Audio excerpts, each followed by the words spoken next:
As Black women who have earned the right to be members of this august body, we find ourselves at the intersection of both race and gender. Some of the most profound and most impactful policies come directly from our lived experiences.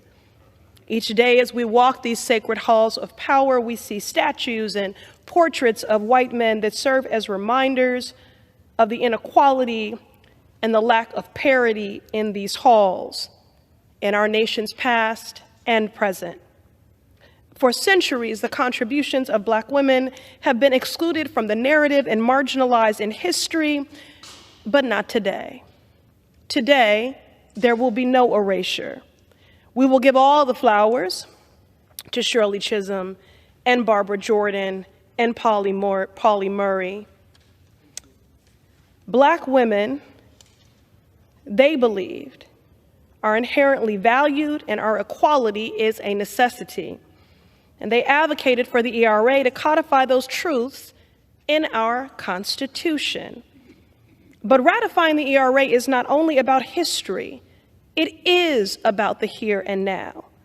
Black women are still organizing at the forefront of the women's rights movement. Zakiya Thomas, Christian Nunes, Melanie Campbell, Fatima Goss Graves are community builders and organizational leaders that are working daily to get the job done. Black women, justice seekers, truth tellers, pace setters, table shakers, always doing the work of liberation, even when our own was often sacrificed. I feel especially encouraged and emboldened that Black women are a part of the multi-generational and multiracial coalition leading and working in an intersectional way to advance policy change.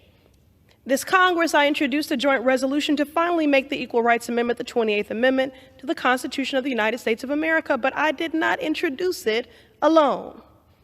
I was joined by Congresswoman Kamala Dove, Madeline Dean, Sylvia Garcia, Abigail Spanberger, and of course, my partner in good, my sister in service, and co-chair of the Equal Rights Caucus, Representative Cori Bush. When the Equal Rights Amendment was put forward 100 years ago, the coalition was not as diverse nor as inclusive.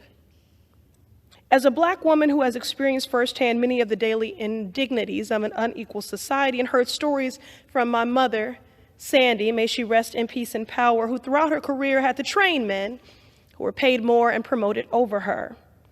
I know how transformative the ERA will be for millions of women and our LGBTQ siblings across this country. It is long past time the Constitution affirms our equality and our very existence in the eyes of the law. The ramifications run deep as women face daily sexism, pregnancy discrimination, pay inequities, sexual violence, and persistent legislated attacks on our bodily autonomy. We need the ERA now. So I stand stridently with my colleagues in the Congressional Black Caucus and my co-chair of the new ERA caucus to demand that Congress does its job, pass our resolution, and codify the Equal Rights Amendment into the U.S. Constitution. I have no doubt that in short order, there will be a calendar one day that will cite, on this day in history, the ERA caucus was established. Well, I look forward to the day that there will also be a calendar that notes, on this day in history, the ERA was passed.